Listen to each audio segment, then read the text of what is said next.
It was very similar. I don't remember really changing anything structurally because, as I've earlier narrated here, it all started on my Hollywood radio work for CBS in this town. So I just made a few minor nips and tucks and adjustments, and it wasn't, as I say, in formula, much different. And whatever changes were made were all part of evolution.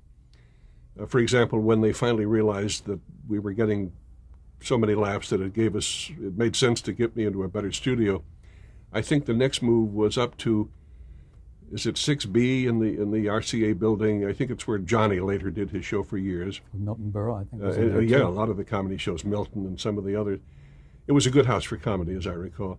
And then later we moved to an even better house, the Hudson Theater. And that opened up a lot of possibilities because when you're up on the 8th floor, the 6th floor, whatever it was, there isn't a heck of a lot you can do to get off the stage. You can go down the hall, as we sometimes did, which David Letterman would later do. But I always loved to have a street, an empty lot, something outside a building at my disposal. And that we did have at the Hudson Theater. So it opened up a lot of comedy possibilities. Well, I guess he was just looking at the show from time to time. I don't think for the first few months we were on there he even knew we were. It was not his business to check local stations. He was a network thinker and doer, and a very good one, too. But as it happened, he already had a big hit with the Today Show, which is still successful in the morning, of course.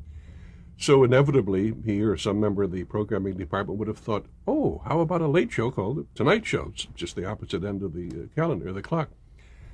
So I don't think he had anything more than a title in mind, and eventually, I'll never know until he writes his memoirs what other possibilities might have occurred to him, but none of them ever saw the light of day because he just called us up one day, spoke to our producer, Bill Harback, said, I like that show that you guys are doing, and how would you all feel if we put it on the networks? And naturally, we were all overjoyed. And the only practical change that was made, the only important change, was it was no longer called The Steve Allen Show. Then we had to go with the title Tonight, and I was willing to do that.